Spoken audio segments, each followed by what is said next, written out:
Bonjour à tous et à toutes et bienvenue à notre rendez-vous quotidien consacré à la méditation de la parole de Dieu.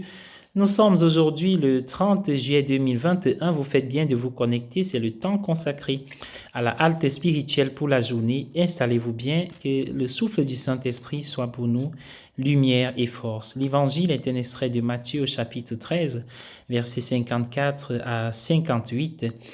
Comme Moïse, Élie et Jérémie, Jésus a connu le rejet par son propre peuple. La famille et le village sont des réalités qui s'accrochent à tout homme, toute personne.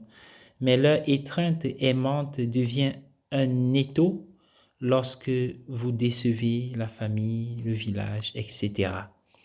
Nazareth était un village d'environ 500 habitants, la taille idéale pour la malveillance.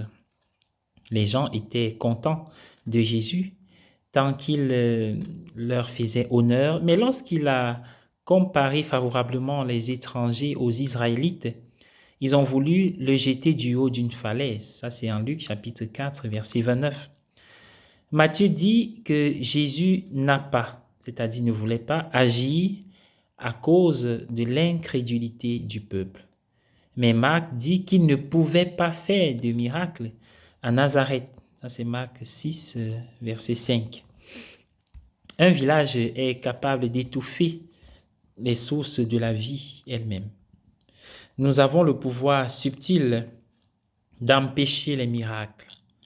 Pour commencer, nous ne croyons pas assez les uns dans les autres. Ou plutôt, nous croyons beaucoup de choses négatives et mesquines.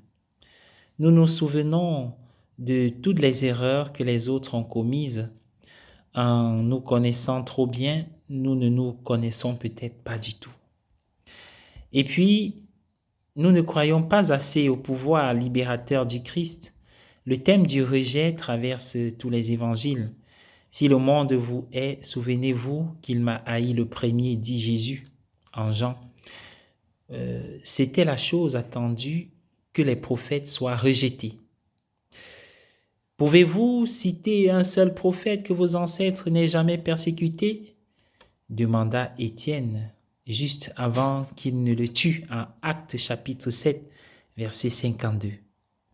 Nous n'avons pas l'impression que Jésus était amèrement déçu ou en colère du traitement qui lui a été réservé dans sa famille natale.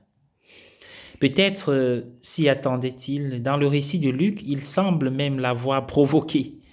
Nous commençons dans la vie avec notre rêve d'ego.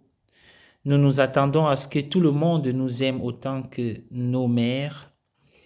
Lorsque nous découvrons que le monde n'est pas comme ça, nous devenons amers et désillusionnés. Et c'est ainsi que commencent les montagnes russes des émotions.